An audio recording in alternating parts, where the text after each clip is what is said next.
Hello learners, हम लोग start करने वाले हैं आज से एक ऐसा टॉपिक जो होगा बेसिक से। हम लोग उसे हर नेक्स्ट डे में देखेंगे और ऐसे टॉपिक्स को हम लोग रिवाइज भी करेंगे। लास्ट में हम लोग एनसीईआरटी को थोरोली रीड करेंगे और उसके मीनिंग्स को जानने की कोशिश करेंगे। तो सबसे पहले देखा गया कि चार्ज आया कहाँ से, चार्ज होता क्या है, चार्ज के टाइप्स क्या क्या होते हैं, चार्ज को कैसे मेज़र कर सकते हैं, हम लोग क्या टेस्ट कर सकते हैं किसी बॉडी के अंदर में चार्ज है या नहीं। तो सबसे पहले जो कॉन्सेप्ट आया कि जब एक ग्लास रोड लिया गया, उस ग्लास रोड को रब किया गया सिल्क क्लॉथ के साथ में या फिर ऊल के साथ में। जब इसे रब किया गया और इसे छोड़ दिया गया तो देखा गया कि ये दोनों एक दूसरे को अट्रैक्ट करने लगे। फिर और जब दो ग्लास रोड्स को रब किया गया दो सिल्क क्लॉथ के साथ में या फिर दो जो ऊल हैं उनके साथ में, तो एक दूसरे को रिपेल करने लगे। बाद में ये देखा गया कि जब हम एक सस्पेंडेड पिथ बॉल मतलब ये एक छोटा सा टाइनी बॉल होता है, पॉलीस्टीरीन बॉल, ओके, उसे हमने इंसुलेटर के साथ में सस्पेंड किया और दोनों में हमने उस ग्लास रोड को टच कराया। जब दोनों को हमने टच कराया तो क्या हुआ कि ये एक दूसरे से रिपेल करने लगे, ये एक दूसरे से, दोनों ग्लास रोड है, ये एक दूसरे से दूर जाने लगे कुछ इस तरीके से। और जब हमने एक को ग्लास दूसरे को हमने प्लास्टिक रोड के साथ में टच कराया तो ये एक दूसरे को अट्रैक्ट करने लगे कुछ इस तरीके से। तो यहाँ पर इसका कॉन्सेप्ट आया कि जब हम लोग किसी ऑब्जेक्ट में हम लोग जब टच कराते हैं तो यहाँ से चार्ज वहाँ ट्रैवल करता है, और जब हम लोग सेम काइंड्स ऑफ चार्जेस को अगर एक दूसरे के साथ में सामने में लाते हैं तो वो रिपेल करता है। और अगर हम ग्लास और प्लास्टिक यानी कि दोनों अलग अलग तरीके के मटेरियल थे, उन्हें हमने अगर इसके साथ में सटाया तो वो एक दूसरे को अट्रैक्ट करते हैं। यहाँ पर कॉन्सेप्ट आया कि दो टाइप्स ऑफ चार्ज हो सकते हैं, दो एंटिटीज़ हो सकते हैं, यहाँ पर ये कॉन्सेप्ट आया। उसके बाद में देखा गया कि जब हम लोग जिस चीज़ से, जैसे ग्लास रोड को रब कर रहे थे हम लोग किसके साथ में, सिल्क के साथ में। अब सिल्क के साथ में जब इसे रब किया तो ये एक दूसरे को अट्रैक्ट करने लगे, और जब हम इसे सटा देते हैं, इन दोनों को एक साथ ले आते हैं, उसके बाद में अगर हम इसे दूर ले जाएं तो उसके बाद में ये एक दूसरे को ना ही अट्रैक्ट करते हैं ना ही रिपेल करते हैं, कुछ भी यहाँ पर ऑब्जर्वेशन नहीं मिला। तो इससे ये पाया गया कि पॉजिटिव और नेगेटिव दो तरीके की एंटिटीज़ हो सकते हैं, दोनों चार्जेस, क्योंकि जब हम लोग पॉजिटिव और नेगेटिव को साथ में रखते हैं तो वो ज़ीरो हो जाता है। जैसे हमने मैथमेटिक्स में पढ़ा कि +1 + -1 अगर इसे करते हैं तो टोटल 0 आता है, यानी कि इन दोनों को सटा देने से ये न्यूट्रल हो जाता है। तो यहीं से ये कॉन्सेप्ट आया कि दो तरीके के चार्ज हो सकते हैं, पहला पॉजिटिव दूसरा नेगेटिव। अब इसके बाद में क्या कॉन्सेप्ट आया कि ठीक है भाई, हमारे पास में चार्ज है, हमने देख लिया कि एक पॉजिटिव है दूसरा नेगेटिव है, हम अब इसे मेज़र कैसे करें। तो मेज़र करने के लिए यहाँ पर हमने बनाया एक इलेक्ट्रोस्कोप जो कुछ इस तरीके से था। हमने एक मेटल ऑब्जेक्ट लिया, उस मेटल ऑब्जेक्ट को सस्पेंड किया गया हम एक बोतल के अंदर में, और उस बोतल के अंदर में हमने गोल्ड लीफ या फिर आप कहो तो एल्युमिनियम फॉयल को कुछ इस तरीके से सस्पेंड किया, ताकि बाहर से जब हम किसी बॉडी को इससे टच कराएं तो उस बॉडी में अगर चार्ज हो तो वो यहाँ से ट्रेवल करके आए और सेम काइंड्स ऑफ चार्ज यहाँ भी आ जाए, सेम काइंड्स ऑफ चार्ज यहाँ भी आ जाए, और ये दूर जाने लगे, क्योंकि same kinds of charge repel करते हैं एक दूसरे को, तो ये दूर जाने लगे। और जब ये दूर जाए तो हमें पता चल जाए कि हाँ भाई इसमें चार्ज है तभी यहाँ आया और इससे ये दूर जा रहा है। अगर इसमें चार्ज नहीं होता तो ये सेम जगह में टिका रहता। और ये कितना दूर जा रहा है उसे भी मेज़र करने के लिए यहाँ पर कुछ कागज़ के टुकड़े से हमने वहाँ पर मेज़रमेंट भी लगा दिया था। अब उसके बाद में ये कॉन्सेप्ट आया कि भाई अब हमने बात किया इलेक्ट्रिसिटी का, मतलब चार्जेस का बात किया, तो चार्जेस हैं क्या, ये एक स्टैटिक इलेक्ट्रिसिटी है। स्टैटिक का मतलब होता है एक जगह जमा होना, एक ही जगह जमा होना का मतलब हुआ कि चार्ज टाइम के साथ में मूव नहीं करते हैं। अगर हम इंसुलेटर के अंदर में, इंसुलेटर का मतलब हुआ कि जो चार्ज कंडक्ट नहीं करते हैं, उसके अंदर में अगर हम कोई चार्ज को देते हैं तो वो क्या करते हैं कि वहीं पर चार्ज को रखते हैं, उसके अलावा और कहीं दूर चार्ज नहीं जाता है। तो जब हम कोई कंडक्टर बॉडी के अंदर में चार्ज इंड्यूस करते हैं तो चार्ज जो है वो इक्वली स्प्रेड हो जाता है चारों पांचों तरफ, सभी मतलब जितने इसके साइड्स हैं उन सभी साइड्स में ये चार्ज इंड्यूस हो जाता है। और अगर हम लोग इंसुलेटर के अंदर में करते हैं तो चार्ज जहाँ पर देते हैं वहीं पर से रहता है और वो इधर उधर मूव नहीं करता है। तो कंडक्टर्स में हमारे पास में है metals, bodies, human body, animal body, earth, ये सभी कंडक्टर्स हैं। तो कंडक्टर्स होने का क्या खास बात है उसके अंदर में, हम उसके अंदर में इलेक्ट्रॉन्स को फ्री छोड़ते हैं जो मूव कर पाते हैं। तो जब इलेक्ट्रॉन्स मूव करते हैं तो चार्ज मूव करता है, चार्ज मूव करता है तो वहाँ पर कंडक्शन होता है। और इंसुलेटर में फ्री इलेक्ट्रॉन्स नहीं होते हैं चार्ज मूव कराने के लिए। बस इतना ही आज हम यहाँ देखेंगे। All of us have the experience of seeing a spark or hearing a crackle when we take off our synthetic cloth or sweater. जब हम लोग अपने सिंथेटिक कपड़े या फिर स्वेटर को उतारते हैं तो हमें चट चट की आवाज़ सुनाई देती है और एक लाइट भी उसमें दिखता है, जैसे कुछ जल रहा हो एकदम चट चट करके, ठीक है। Particularly in dry weather, जब सूखे का समय हो ड्राई वेदर में। This is almost inevitable with ladies garment like polyester sari. Polyester sari के साथ में होना ये तो तय है। Have you ever tried to find any explanation for this phenomenon? Okay, क्या आपने कभी इसके बारे में जानने की कोशिश की? Another common example of electric discharge is the lightning that we see in the sky during thunderstorm. तो ये है इलेक्ट्रिक डिस्चार्ज का एग्जाम्पल। जो एक और है जिसमें क्या बोलता है, लाइटनिंग। लाइटनिंग भी जब बिजली कड़कते हैं तो जो उसमें चमकता है, बिजली चमकता है, तो वो क्यों चमकता है? Because of electric discharge. और ऊपर वाला जो हमने फिनोमिनन देखा, चट चट की आवाज़ आती है, वो भी ड्यू टू इलेक्ट्रिक डिस्चार्ज वो होता है। Now we also experience a sensation of electric shock either while opening the door of a car or holding the iron bar of a bus after sliding from our seat. जब हमने seat से slide करके door open करते हैं तब भी हमें ऐसे ही झटके का अनुभव होता है। अब आगे बढ़ते हैं। The reason for these experiences is discharge of electric charges through our body which were accumulated due to rubbing of insulating surfaces. Insulating surfaces के रब होने की वजह से इलेक्ट्रिक चार्ज का डिस्चार्ज हो जाता है, एक जगह से दूसरी जगह मूव कर जाते हैं और वो एक्यूमुलेट हो जाते हैं दूसरे सरफेस में। एक्यूमुलेशन मतलब जमा हो जाते हैं। थोड़े से मैं एक्सप्लेन करता हूँ। जब दो सरफेस आपस में रब होते हैं, ये सरफेस 1 है, ये सरफेस 2 है, तो दोनों में इलेक्ट्रॉन्स होते हैं क्योंकि एटम से सारे मटेरियल्स बने हुए हैं और उन इलेक्ट्रॉन्स का अपना अपना एनर्जी होता है। तो रब करने की वजह से हम लोग क्या कर रहे हैं, उसे एनर्जी प्रोवाइड कर रहे हैं। जब एनर्जी प्रोवाइड करते हो तो क्या होता है, एनर्जी ये गेन करते हैं और वो आपस में थोड़े तेज़ी से वाइब्रेट करने लगते हैं। इलेक्ट्रॉन्स तो मूव करते ही रहते हैं ना, वो थोड़े स्पीड से वाइब्रेट करने लगते हैं। जब उनका एनर्जी इतना हाई हो जाता है कि वो इस बॉन्ड को तोड़ करके दूसरे मटेरियल में चले जाते हैं, तो इस वक्त यहाँ पर चार्ज का जनरेशन हुआ, यहाँ पर स्टैटिक चार्ज आ गया है। यहाँ पर आपको ये ध्यान में रखना है कि कोई नया चार्ज नहीं आया, जो पहले वाला चार्ज है वही दूसरे मटेरियल में गया हुआ है, ठीक है। ये आप आगे समझ में आएगा। This you might have also heard that this is due to generation of static electricity. तो ये स्टैटिक इलेक्ट्रिसिटी का जनरेशन है। स्टैटिक का मतलब भी आपको अभी समझ में आएगा। This is precisely the topic we are going to discuss in this in the next chapter. Static means anything that does not move और change with time. Electrostatic deals with the study of force, fields and potential arising from the static charge. Static का मतलब होता है ऐसा charge जो time के साथ में चेंज नहीं होता, मूव नहीं करता एक जगह से दूसरी जगह। इलेक्ट्रोस्टैटिक्स में हम लोग इन्हीं चार्ज के फील्ड्स, पोटेंशियल्स के बारे में बात करने वाले हैं, क्योंकि जब हम लोग इलेक्ट्रिसिटी का बात करते हैं तो वहाँ पर आप सोचो कि चार्ज मूव कर रहा है, इलेक्ट्रिसिटी फॉर्म हो रहा है, लेकिन हम लोग यहाँ पर बात कर रहे हैं इलेक्ट्रोस्टैटिक का। इलेक्ट्रोस्टैटिक का मतलब स्टैटिक चार्ज जो एक ही जगह रुका हुआ है, टाइम के साथ में चेंज नहीं करता है। ये नॉन कंडक्टिंग के साथ में होता है, यानी कि इंसुलेटर के साथ में। चलिए बढ़ते हैं our next topic, that is very important, electric charge.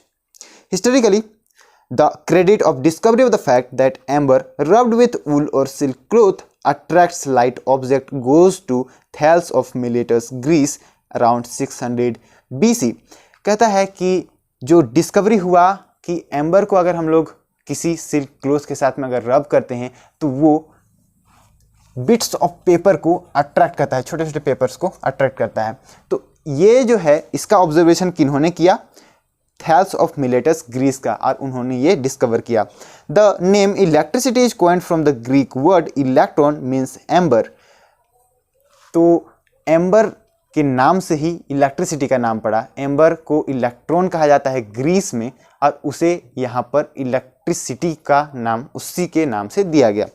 Many such pairs of material were known which on rubbing could attract light object like straw, pith ball and bits of paper। तो इस तरीके के बहुत सारे materials हैं जिन्हें आपस में रब करने से वो tiny particles like bits of paper या फिर पिथ बॉल या प्लास्टिक स्ट्रो को अट्रैक्ट करते हैं। You can perform the following activity at home to experience such an effect। आप घर में भी कर सकते हो। Cut out long thin strip of white paper and lightly iron them। Take them near to a TV screen or a computer monitor। You will see that the strip get attracted to the screen। In fact, they remain stuck to the screen for a while। कहता है कि अगर आप white paper को slightly iron करके TV screen या monitor के पास में ले जाते हो तो वो उसे अट्रैक्ट करता है अपनी ओर, या फिर स्टक करके रख लेता है, कुछ देर अपने में चिपका कर रखता है। आप ऐसे भी देख सकते हो, जब आप टीवी को बंद करते हो उसके बाद में अगर आप हाथ स्लाइड करते हो तो वहाँ चट चट की आवाज़ भी आती है। आप इससे भी यहाँ पर ऑब्जर्व कर सकते हो। It was observed that if two glass rod rubbed with wool or silk cloth are brought close to each other, they repel each other। अब आया मेन ऑब्जर्वेशन, जहां से चार्ज का कॉन्सेप्ट आया। कहता है कि अगर आप दो ग्लास रोड्स को सिल्क क्लॉथ या ऊन के साथ में इसे आप रब करते हो और उन दोनों के सामने लाते हो तो वो एक दूसरे को क्या करता है, रिपेल करता है। मतलब एक जगह से दूसरे जगह इसे इस साइड में ढकेलने की कोशिश करता है, इसे उस साइड में ढकेलने की कोशिश करता है। और दोनों सेम टाइप्स ऑफ रोड हैं, ग्लास रोड दोनों को उल या सिल्क के साथ में ही रगड़ा हुआ है। Now the two strands of wool और two piece of silk cloth with which the rod were rubbed also repel each other. तो जिस कपड़े के साथ में इसे रब किया हुआ है वो कपड़ा भी एक दूसरे को रिपेल करता है। आगे, however the glass rod and wool attracted each other। लेकिन हम लोग अगर ग्लास रोड और उल को सामने रखें तो वो एक दूसरे को अट्रैक्ट करते हैं। यहाँ अगर हम लोग उल रखें तो इसे ये अट्रैक्ट करेगा। Similarly, two plastic rod rubbed with cat's fur repelled each other but attracted the fur। On the other hand, the plastic rod attracted the glass rod। अब क्या करना है कि हमें जब ग्लास रोड के साथ में ये सब कर लिया एक्सपेरिमेंट, उसके बाद में हम प्लास्टिक रोड के साथ अगर करें, उसे हम लोग कैट के फर के साथ में अगर हम लोग उसे रब करते हैं तो सेम टाइप्स ऑफ आपको यहाँ फेनोमेनन मिलेगा। दैट अगर प्लास्टिक रोड को प्लास्टिक रोड के सामने अगर लाते हो जो इलेक्ट्रीफाइड है और उन्हें ऐसे सामने लाते हो तो वो रिपेल करेगा, और दोनों कैट्स फर को अगर आप साथ में लाते हो तो वो भी रिपेल करेगा, लेकिन कैट का फर और प्लास्टिक रोड आपस में अट्रैक्ट करेगा। अब यहाँ पर एक और एक्सपेरिमेंट किया गया कि हाँ, यहाँ पर प्लास्टिक रोड को रब किया गया कैट फर के साथ में और ग्लास रोड को किया गया सिल्क क्लॉथ के साथ में, और दोनों को सामने लाया गया। तो क्या हुआ कि ये दोनों एक दूसरे को अट्रैक्ट करता है। ये भी ग्लास रोड है जिसे सिल्क के साथ में रगड़ा हुआ है। The glass rod repel the fur, और ये ग्लास रोड जो है वो फर को रिपेल करता है। फर क्या है, जिसे हमने प्लास्टिक रोड के साथ में यहाँ पर रब किया हुआ था, तो ये इसे रिपेल करता है glass rod. Now and repel the silk or wool with which the glass rod were rubbed। The glass rod repel the fur। Now, if a plastic rod rubbed with fur is made to touch two small pith ball, nowadays you can use it polystyrene ball, suspended by silk or nylon thread, then the ball repel each other। अब क्या करना है, हमें suspend करना है इन्हें, जो ball है पिथ बॉल, छोटे छोटे बॉल्स होते हैं, उन्हें सस्पेंड किया हुआ है जो नॉन कंडक्टिंग थ्रेड के साथ में। अब इन्हें क्या किया गया कि यहाँ पर touched with glass rod with silk cloth rubbed, glass rod है, इस ग्लास रोड को इसके साथ में टच कराया गया इन दोनों के साथ में। तो क्या करता है, that a dramatic observation is that pith ball touched with glass rod attracted the pith ball touched with the plastic rod. अच्छा, repelled each other by rod. ये कहता है कि जब आप इसे दोनों के साथ में ग्लास रोड को अगर टच कराते हो तो ये दोनों एक दूसरे को रिपेल करते हैं, और अगर आप इन दोनों को, एक को अगर प्लास्टिक के साथ में, एक को अगर ग्लास के साथ में यहाँ पर टच कराते हो तो वो दोनों एक दूसरे को अट्रैक्ट करते हैं. Now, these seemingly simple facts were established from years of effort and careful experiments in their analysis. It was concluded after many careful studies by different scientists that there were only two kinds of an entity which is called electric charge. बहुत सारे experiments, observation के बाद में यह पाया गया कि सिर्फ दो काइंड्स ऑफ एंटिटीज होते हैं, पहला नेगेटिव, दूसरा पॉजिटिव, जिसे हम लोग इलेक्ट्रिक चार्ज कहते हैं. नेगेटिव पॉजिटिव की बात आपको आगे मिलेगी. We say that the bodies like glass or plastic rod, silk, fur and pith ball are electrified. तो हम लोग इन्हें जो अट्रैक्ट करते हैं, रिपेल करते हैं, इन सभी को कह सकते हैं कि ये इलेक्ट्रीफाई हो चुके हैं. They acquire an electric charge on rubbing. रब करने पर वो इलेक्ट्रिक चार्ज को ले लेते हैं, अक्वायर कर लेते हैं. जैसे यहाँ पर मैंने आपको कहा कि इलेक्ट्रॉन्स चले जाते हैं दूसरे बॉडी पर. Now the experiment on pith ball suggested that there are two kinds of electrification and we find that like charges repel and unlike charges attract each other. तो हमने यहाँ पर इस पीथ बॉल वाले एक्सपेरिमेंट से ये conclusion निकाला कि दो तरीके के यहाँ पर हम लोग इलेक्ट्रिफिकेशन कर सकते हैं, दोनों को सेम टाइप्स ऑफ चार्ज के साथ में करके, या फिर दोनों को माइनस प्लस अलग अलग टाइप के चार्ज के साथ में इलेक्ट्रीफाई करके.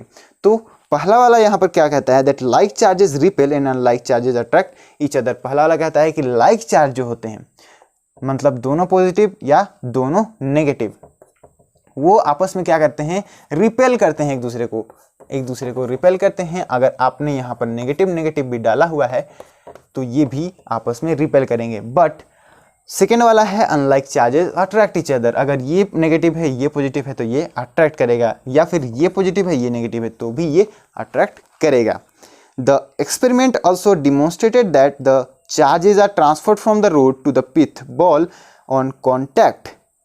कहता है कि ये भी एक्सपेरिमेंट में फाइंड किया गया कि हम लोग जब इसे कांटेक्ट में लाते हैं तो यहाँ से चार्ज यहाँ ट्रांसफ़र हो जाते हैं, क्योंकि ग्लास रोड के पास में जो चार्ज था वो चार्ज इस पिथ बॉल पर ट्रांसफ़र हो जाएगा, तभी वो नेगेटिवली चार्ज या पॉजिटिवली चार्ज होगा. Now it is said that pith ball are electrified और charged by contact. The property which differentiate the two kinds of charges is called the polarity of charges. तो यहाँ पर जो हमें दो kinds of charges मिलेंगे, एक पॉजिटिव दूसरा नेगेटिव, उसे हम लोग यहाँ पर पोलैरिटी ऑफ चार्ज कहते हैं. अभी पॉजिटिव नेगेटिव का कॉन्सेप्ट नहीं आया, बट हम लोग को पता है, इसलिए हम यहाँ पर ऐसे समझ सकते हैं. बट अगर आपको समझना है कि दोनों में अलग अलग टाइप के चार्ज आए हुए हैं तो ऐसे भी आप समझ सकते हो. तो इसे हम लोग क्या कहते हैं, पोलैरिटी ऑफ चार्ज. मतलब दो तरीके के चार्ज हमारे पास में हैं, पहला पॉजिटिव दूसरा negative. Now when a glass rod is rubbed with silk, the rod acquire one kind of charge and the silk acquire the second kind of charge. अब आया एक्सपेरिमेंट का जो ऑब्जर्वेशन है उसका कंक्लूजन. सबसे पहला कंक्लूजन क्या आया, दैट अगर आप रब करते हो ग्लास रोड को सिल्क क्लॉथ के साथ में, तो एक में जो चार्ज आएगा उसका ऑपोजिट चार्ज दूसरे में आएगा. ठीक है. This is true for any pair of object that are rubbed to be electrified. ये कोई सा भी पेयर के साथ में पॉसिबल है, कोई सा भी पेयर, जैसे कि प्लास्टिक और cat's fur. Okay. Now if the electrified glass rod is brought in contact with silk with which it was rubbed, they no longer attract each other. तो जब हम लोग जिस चीज़ से हमने इलेक्ट्रीफाई किया है उन दोनों को अगर साथ में लाते हैं तो वो अब एक दूसरे को अट्रैक्ट नहीं करते हैं, आपस में ले आते हैं, उसके बाद में अगर दूर ले जाएंगे तो एक दूसरे को अट्रैक्ट नहीं करेंगे. they no longer attract each other. They also do not attract or repel the light object they did as being electrified. और वो लाइट ऑब्जेक्ट जो बिट्स ऑफ पेपर थे, पिथबॉल थे, उन्हें भी अब अट्रैक्ट नहीं करते हैं, ठीक है। Thus the charge acquired after rubbing are lost when the charged body are brought in contact. What you conclude from this observation? It just tells us like unlike charge acquired by the object neutralize or neutrify each other's effect. तो यहाँ पर ये conclusion निकाला गया कि जब हम लोग उन दोनों को कांटेक्ट में लाते हैं जिन दोनों के वजह से चार्ज इंड्यूस हुआ है, तो वो चार्ज को लॉस कर देते हैं और न्यूट्रलाइज हो जाते हैं। Therefore, the charges were named as positive and negative by American scientist Benjamin Franklin. We know that when we add a positive number to a negative number of the same magnitude, the sum is 0. This might have been the philosophy in naming the charges positive and negative. तो इसी के वजह से, क्योंकि दोनों cancel करते हैं एक दूसरे को, इसे नेगेटिव और पॉजिटिव नाम दिया गया, क्योंकि नेगेटिव और पॉजिटिव अगर हम लोग दोनों का मैग्नीट्यूड सेम रखते हैं और उन दोनों को हम लोग ऐड करते हैं या फिर साथ में रखते हैं तो वो एक दूसरे को कैंसिल करते हैं। यही हो सकता है कि इन्हीं की वजह से इनका नाम पॉजिटिव और नेगेटिव पड़ा। By convention, the charge on glass rod or cat's fur is called positive and that on plastic rod and silk is termed as negative. तो जो ग्लास रोड था उसका चार्ज को पॉजिटिव माना जाता है और जिसके साथ में रब किया हुआ है उसको नेगेटिव, और जो प्लास्टिक रोड है उसके साथ में जो चार्ज है उसे नेगेटिव माना जाता है और कैट्स फर का चार्ज को पॉजिटिव माना जाता है। ये कन्वेंशन के थ्रू में माना गया, क्योंकि जब हम लोग कैट्स फर और ग्लास रोड को आपस में साथ में रखते हैं तो वो एक दूसरे को रिपेल करते हैं। Now if an object possesses an electric charge, it is said to be electrified or charged. When it has no charge, it is said to be electrically neutral. तो जब एक बॉडी चार्ज पोजेस करता है तो उसे हम लोग electrified कहते हैं, और जब उसके अंदर में चार्ज नहीं होता है, वो एक दूसरे को रिपेल अट्रैक्ट कुछ भी नहीं करता, तो हम उसे न्यूट्रल कहते हैं। Now let's see this box what it says. Unification of electricity and magnetism. Electricity और मैग्नेटिज्म का यूनिफिकेशन यहाँ पर करने वाला है, मतलब वो दोनों को रिलेट करने वाला है, आपस में कैसे रिलेटेड हैं।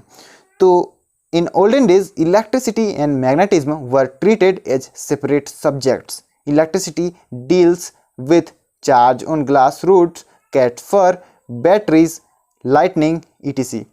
तो इलेक्ट्रिसिटी को अलग और मैग्नेटिज्म को अलग चैप्टर, लेकिन एक दूसरे को रिलेट नहीं कर पाते थे पहले लोग। वो कहते थे कि जो इलेक्ट्रिसिटी है वो चार्जेस के साथ में काम करता है, बैटरीज, कैट्स फर, रूट्स, ग्लास रूट्स, लाइटनिंग, उस सभी के साथ में।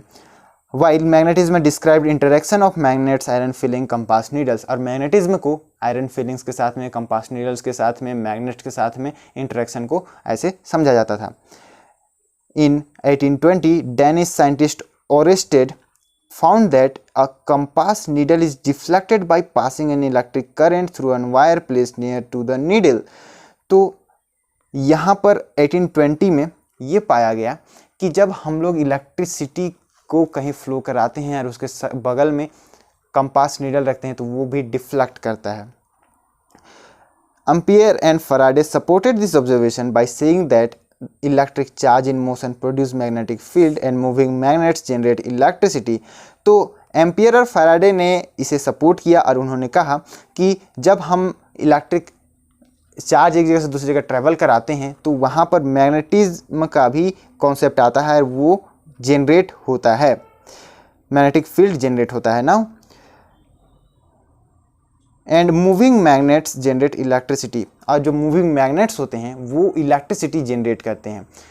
ये आप आगे पढ़ोगे, जैसे अगर चार्ज कुछ इस तरीके से अगर मूव करता है, मतलब करंट अगर ऐसे इस डायरेक्शन में मूव कर रहा है, चार्ज उल्टा डायरेक्शन में मूव कर रहा है, जो इलेक्ट्रॉन है उसकी बात हम कर रहे हैं, तो ऐसे में क्या होता है कि जो मैग्नेटिक फील्ड होता है वो कुछ इस तरीके से यहाँ पर जनरेट होता है।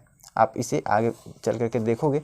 और अगर आप कंपास नीडल जो है उस कंपास नीडल को इसके बगल में रखते हो तो इसी के वजह से ये डिफ्लेक्ट करता है, वो भी आप आगे देखोगे। और जब आप एक मैग्नेट को मूव कराते हो मूव कराते हो तो किसी लूप के अंदर में, तो वहाँ पर करंट इंड्यूस हो जाता है। जस्ट इसका ऑपोजिट इफेक्ट यहाँ पर होता है, वो भी आप आगे देखोगे।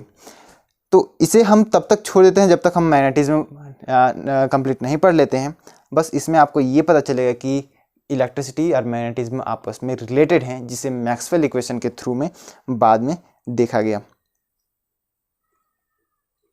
A simple apparatus to detect charge on a body is the gold leaf electroscope.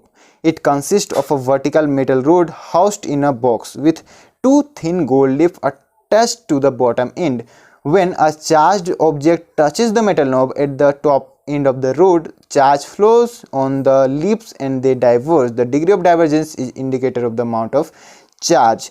तो जब हमें चार्ज इंड्यूस कर लिया, अब हमें उसमें देखना है कि चार्ज कितना है या फिर है या नहीं है। तो उसे जानने के लिए यहाँ पर हम एक इलेक्ट्रोस्कोप बनाएंगे, गोल्ड लीफ इलेक्ट्रोस्कोप, जिसमें हम लोग क्या करेंगे, एक रोड की सहायता से चार्ज प्रोवाइड करेंगे उस गोल्ड लीफ को।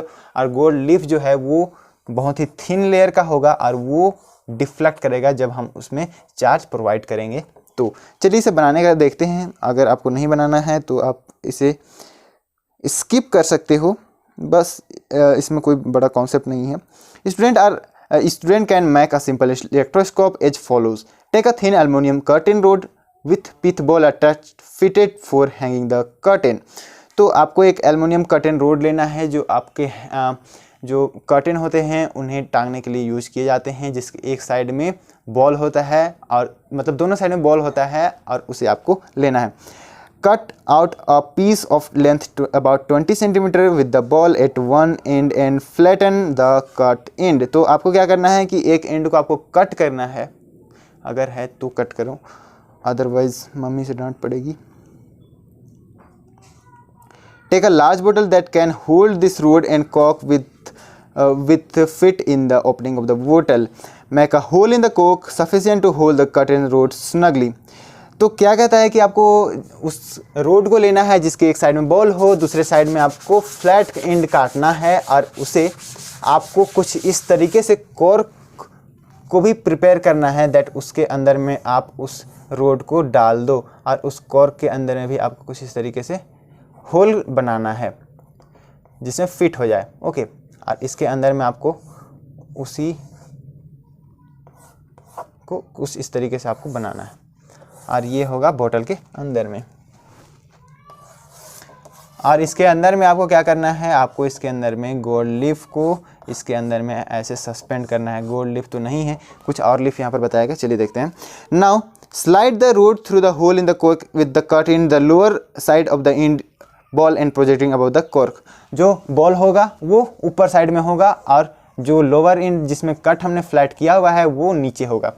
Now fit the cork in the bottle with about 5 cm of the ball and end projecting above the cork. A paper scale may be put inside the bottle in advance to measure the separation of the leaves. The separation is a rough measure of the amount of charge of the electroscope.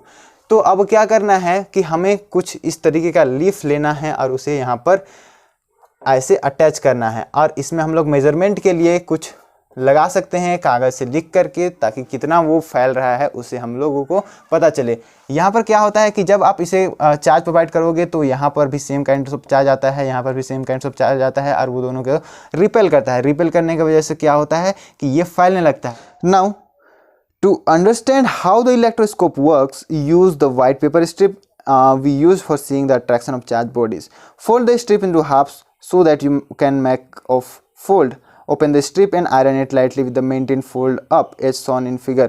तो आपको क्या करना है कि एक paper लेना है, उसे कुछ इस तरीके से फोल्ड करना है और उसे, चलिए देखते हैं आगे क्या करना है। इसे आयरन करना है लाइटली, ठीक है। स्ट्रिप को फोल्ड करने के बाद में ओपन करना है, फिर उसे लाइटली आयरन करना है और as shown in figure, hold the strip by pinching at the fold. You would notice that the two halves move apart. और आपको बीच में उसे पिंच करके पकड़ना है जहाँ पर आपने फोल्ड किया है। आप देखोगे कि वो आपस में मूव करने लगते हैं दूर, कुछ इस तरीके से आप देख सकते हैं यहाँ पर, उसी तरीके से यहाँ पर मूव करेंगे। नाउ अब क्या होगा that This shows that the strip has acquired charge on ironing. When you fold it into half, both the halves have the same charge, hence they repel each other. The same effect is seen in the leaf electroscope. तो यही है, दोनों के side में same types of charge आ जाते हैं, जिसकी वजह से वो एक दूसरे को दूर ढकेलता है। चलिए आगे बढ़ते हैं, इसमें है कुछ नहीं। The same effect is seen in the leaf of electroscope. जो इलेक्ट्रोस्कोप हमने यहाँ पर क्रिएट किया हुआ है उसमें भी यही इफेक्ट दिखेगा।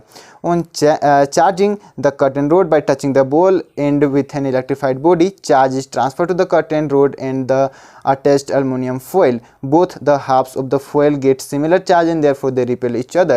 तो जब हम इसे चार्ज्ड ग्लास रोड या चार्ज प्लास्टिक रोड के साथ में यहाँ पर टच कराते हैं तो यहाँ से चार्ज फ्लो होकर के नीचे आता है और यहाँ पर आकर के जो एल्युमिनियम के यहाँ पर फॉयल हमने किए हुए हैं, क्योंकि गोल्ड लीफ तो बहुत ही महंगा आता है, आपको एल्युमिनियम फॉयल से ही काम चलाना पड़ेगा, वो क्या करते हैं एक दूसरे को रिपेल करते हैं, क्योंकि दोनों के सामने सेम टाइप्स ऑफ चार्ज आ जाता है।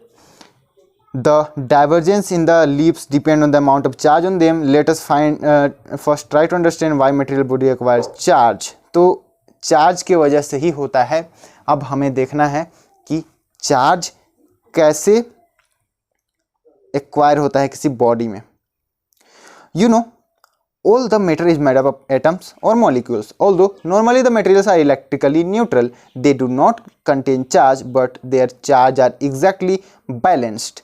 तो अब हम स्टार्ट करने वाले हैं मॉलिक्यूलर ऑब्जर्वेशन में, जिसमें हम लोग देखेंगे कि मटेरियल्स के अंदर में क्या होता है एक्चुअली। तो जब आपके पास में एक बॉडी है, उसके अंदर में बहुत सारे एटम्स होंगे और वो सारे एटम्स कुछ चार्ज कॉन्टेक्ट करते हैं, अपने अंदर में कुछ चार्ज कॉन्टेक्ट करते हैं जो आपस में इलेक्ट्रिकली न्यूट्रल होते हैं। Now, forces that holds the charge, the molecules together, forces that holds the atom together in a solid, the adhesive force of glue, force associated with the tension, all are basically electrical in nature. तो जो force इसे आपस में attract किए हुए हैं वो सभी इलेक्ट्रिकल नेचर के होते हैं, हमारे लाइफ के साथ में रिलेटेड हैं, इसीलिए हमें यहाँ पर उसके बारे में जानकारी लेना बहुत ही ज़्यादा ज़रूरी है। Now, to electrify a neutral body, we need to add some or remove some kinds of charge. When we say that the body is charged, we always refer to this excess charge or deflect of charge in solids. तो कहता है कि जब हम लोग बात करते हैं किसी ऑब्जेक्ट को चार्ज करने का, तो हम लोगों को क्या करना होता है कि जस्ट उसमें कुछ नए चार्ज ऐड करने होते हैं या उससे कुछ चार्ज को निकाल लेने होते हैं, जिसके वजह से यहाँ पर वो इलेक्ट्रीफाई हो जाता है। Some of the electron being less tightly bound in the atom are the charges which are transferred from the body to the other. A body can use the charges positively by losing some electrons. तो हम लोगों को क्या करना है कि जब हम उसे चार्ज करते हैं तो जस्ट एटम के अंदर में जो इलेक्ट्रॉन्स होते हैं वो इलेक्ट्रॉन्स को मूव कराना होता है। ये एटम के अंदर में यहाँ पर इलेक्ट्रॉन, यहाँ इलेक्ट्रॉन, यहाँ इलेक्ट्रॉन, यहाँ इलेक्ट्रॉन, ठीक है। तो हमें क्या करना है, हमें इस इलेक्ट्रॉन को यहाँ पर एनर्जी प्रोवाइड करा करके यहाँ से मूव करा देना है। जब यहाँ से ये मूव करा देंगे तो क्या होगा, यहाँ एक पॉजिटिव चार्ज आ जाएगा। क्यों आएगा, चलिए मैं थोड़ा सा आपको एक्सप्लेन करता हूँ, then we will move to the next line. यहाँ पर क्या करना है, जैसे एटम्स हैं, एटम्स कैसे बने हुए होते हैं, न्यूट्रॉन्स, प्रोटॉन्स और इलेक्ट्रॉन्स से। यहाँ पर न्यूट्रॉन्स में चार्ज नहीं होता है, प्रोटॉन में जितना चार्ज होता है उतना इलेक्ट्रॉन में चार्ज होता है, प्रोटॉन में पॉजिटिव होता है, इलेक्ट्रॉन में नेगेटिव होता है, इसी की वजह से ये दोनों बैलेंस्ड होते हैं। जब हम लोग इसमें से कुछ इलेक्ट्रॉन को यहाँ से हटा देते हैं तो यहाँ पर पॉजिटिव चार्ज तो हटा नहीं है, पॉजिटिव चार्ज वही है, लेकिन इलेक्ट्रॉन का संख्या कम हो गया तो यहाँ पर पॉजिटिव चार्ज एक्सेस हो जाता है, जिसकी वजह से हम लोग वहाँ पर पॉजिटिव चार्ज को देखते हैं। और ये इलेक्ट्रॉन जहाँ पर गए हुए हैं वहाँ पर भी उसी तरीके का यहाँ पर होता है, जैसे इलेक्ट्रॉन यहाँ पर नए आए, पहले ही से इलेक्ट्रॉन है, वहाँ पर एक नया इलेक्ट्रॉन आ गया, बट प्रोटॉन तो बढ़ा नहीं, प्रोटॉन वही का वही है, तो नया इलेक्ट्रॉन के आने से एक नया नेगेटिव चार्ज इंड्यूस हो जाता है। Now Similarly, a body can be charged negatively or positively by gaining electrons. Okay, when we rub a glass rod with silk, some of the electrons from the rod are transferred to the silk cloth. हमने ये सब समझ लिया पहले ही. Thus the rod gets positively charged and the silk gets negatively charged. No new charge is created in the process on rubbing. After also the number of electrons that are transferred is very small fraction of the total number of electrons in the material body. कहता है कि बहुत ही कम amount में ये electrons एक जगह से दूसरी जगह ट्रैवल करते हैं. जहाँ से इलेक्ट्रॉन ट्रैवल करते हैं वो जगह पॉजिटिव हो जाता है, जहाँ इलेक्ट्रॉन जाते हैं वो जगह नेगेटिव हो जाता है. जैसे कैट्स फर और हम लोग यहाँ पर प्लास्टिक रोड को आपस में रब करते हैं तो होता है. Now also only less tightly bound electrons in the material body can be transferred from it to the another by rubbing. हम लोगों को अगर रब करना है तो उसके अंदर में से सिर्फ जो बाउंड किए हुए हैं वो बाउंडिंग जो इलेक्ट्रॉन और एटम्स के बीच में बाउंडिंग है उन बाउंडिंग को तोड़ने वाले इलेक्ट्रॉन्स की सहायता लेनी पड़ती है. मतलब जिसका चार्ज ज़्यादा होता है जो इस बाउंड को तोड़ सकते हैं उसी इलेक्ट्रॉन के वजह से यहाँ पर चार्ज जनरेट होता है. Now therefore when a body is rubbed with another the bodies get charged and that's why we have stick to certain pair of material to notice charging on rubbing the bodies. तो हमने यही इसी की वजह से देखा सारा कुछ, बस इतना ही. Now let's move on to the conductor and insulator. A metal rod held in hand and rubbed with wool will not show any sign of being charged. However, if a metal rod with an wooden or plastic handle is rubbed without touching its metal part, it shows sign of charging.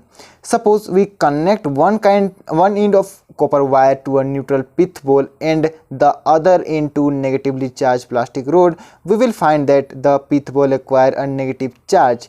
If a similar experiment is repeated with nylon thread or rubber band, no transfer of charge will take place from the plastic rod to the pith ball. Why does the transfer of charge not take place from the rod to the ball? कहता है कि जब हम लोग metal road को हाथ में पकड़ करके अगर हम रब करते हैं किसी ऊल या सिल्क के साथ में तो वो चार्ज एक्वायर नहीं करता है. लेकिन जब हम उसे इंसुलेटिंग सरफेस जैसे वुड या फिर प्लास्टिक के साथ में उसका हैंडल जो है उसे बना करके अगर उसे हम रब करते हैं तो उसके अंदर में चार्ज आता है. अगर हम लोग पिथ बॉल को मेटल के साथ में मेटल्स के साथ में कनेक्ट करके मेटेलिक वायर के साथ में और हम उसे किसी प्लास्टिक रोड या ग्लास रोड जो चार्ज है इलेक्ट्रीफाइड है उसके साथ में कनेक्ट करते हैं तो वहाँ भी नेगेटिव चार्ज आ जाता है. लेकिन ये अभी मेटल था, अगर हम इसे कन्वर्ट करते हैं नायलॉन थ्रेड में या फिर प्लास्टिक थ्रेड में तो वो यहाँ पर नेगेटिव चार्ज इसमें नहीं भेज पाता है. ये क्यों होता है? Some substance readily allow passage of electricity through them, others do not. कुछ पैसेज ऑफ इलेक्ट्रिसिटी को अलाउ करते हैं, कुछ नहीं करते हैं. Those which allow electricity to pass through them easily are called conductors. तो ऐसे मटेरियल्स जो पैसेज ऑफ इलेक्ट्रिसिटी को अलाउ करते हैं उसे कंडक्टर्स कहते हैं. They have electric charge electrons that are comparatively free to move inside the material. Metals, humans and animal bodies and earth are conductors. तो ये क्या होते हैं? इनके अंदर में फ्री इलेक्ट्रॉन्स होते हैं जो फ्री टू मूव होते हैं, जो इलेक्ट्रॉन्स एक जगह से दूसरी जगह मूव करते हैं और इलेक्ट्रिसिटी को कंडक्ट करने में हेल्प करते हैं. इनमें मेटल्स की बात आई, ह्यूमंस की बात आई, ह्यूमन बॉडी की बात आई, एनिमल बॉडीज़ की बात आई और अर्थ की बात आई. ये सभी कंडक्टर्स होते हैं. Most of the non-metals like glass, porcelain, plastic, nylon would offer a high resistance to the passage of electricity through them. They are called insulators. Most substances fall in one of the two classes stated above. कहता है कि जब आप non metals जैसे porcelain, glass, लकड़ी ये सभी के साथ में अगर इलेक्ट्रिसिटी को कंडक्ट कराने की कोशिश करते हो तो वो कंडक्शन को रेजिस्ट करते हैं, वो अलाउ नहीं करते हैं, उन्हें इंसुलेटर कहा जाता है. और बहुत सारे जो सब्सटेंस है, मोस्टली सभी सब्सटेंस इन्हीं दो मटेरियल्स के जो क्लासिफिकेशन है उन्हीं में आते हैं, कंडक्टर्स और इंसुलेटर्स के बीच में. When some charge is transferred to a conductor, it radially gets distributed over the entire surface of the conductor. In contrast, if some charge is put on an insulator, it stays in the same place. You will learn why this happened in the next chapter.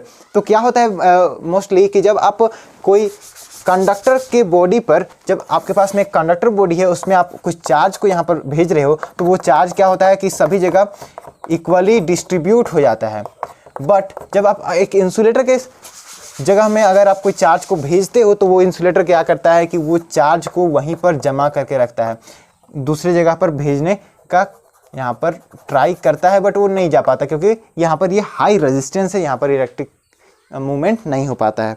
Now this property of the material tells you why a nylon or plastic comb gets electrified on coming dry hair on rubbing, but a metal article like spoon does not. तो इसी की वजह से जो नाइलन्स होते हैं उन सभी में चार्ज एक ही जगह रह जाते हैं, और स्पून वगैरह में, स्पून से आप अगर हेयर को रब करते हो तो वो चार्ज जो है वो ट्रांसफ़र हो जाते हैं, एक जगह से दूसरी जगह चले जाते हैं, इसलिए एक जगह वहाँ पर नेगेटिव चार्ज जमा नहीं हो पाता है।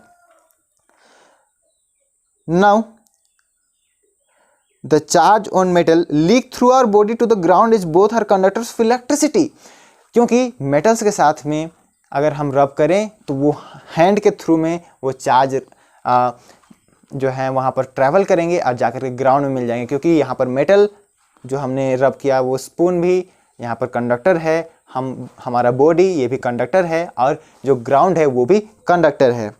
When we bring a charged body in contact with the earth, all the excess charge on a body disappears by causing a momentary current to pass to the ground through the connecting conductor such as our body. तो उसी को यहाँ पर explain कर रहा है कि हमारे बॉडी के थ्रू वो चार्ज चला जाता है to the ground. This process of sharing of charge with the earth is called grounding और अर्थिंग। तो जो चार्ज हम लोग भेजते हैं डायरेक्ट ग्राउंड में या फिर अर्थ में, तो उसे हम लोग ग्राउंडिंग या अर्थिंग कहते हैं। Earthing provides a safety measure for electrical circuits and appliances. A thick metal plate is buried deep into the earth and thick wires are drawn from this plate. These are used in building for the purpose of earthing near to the main supply. The electric wiring in our houses has 3 wires, live, natural and earth. The first one to carry electric current from the power station, and the third is earthed by connecting it to the buried metal plate. कहता है कि इसी के वजह से जैसे ground में electricity चला जाता है, इसी ग्राउंडिंग के वजह से हम लोग जो अपने घरों में इलेक्ट्रिसिटी लगवाते हैं उसका सेफ्टी मेजर यहाँ पर करते हैं। क्या करते हैं, हम लोग 3 तरीके के यहाँ पर पावर सप्लाई लेते हैं। एक होता है लाइव, एक नेचुरल और एक अर्थिंग। अर्थिंग में क्या होता है कि यहाँ से जो भी हम लोग यहाँ पर से कनेक्ट करते हैं वो डायरेक्टली ग्राउंड से कनेक्ट किया हुआ होता है। इसके अंदर में मेटल प्लेट को यहाँ पर ग्राउंड के अंदर में डाला हुआ होता है। अगर यहाँ पर इन दोनों के वजह से इसमें कोई भी डिफरेंस आता है या फिर ये इससे टच हो जाता है या ये दोनों आपस में टच हो जाता है, तो ये क्या करता है कि यहाँ से जो डायरेक्ट करंट है उसे सीधे ग्राउंड में भेज देता है विदाउट अफेक्टिंग द अप्लायंसेस। जो जिस चीज़ का हम लोग यूज़ कर रहे हैं उसका अफेक्ट यहाँ पर नहीं करता है। नाउ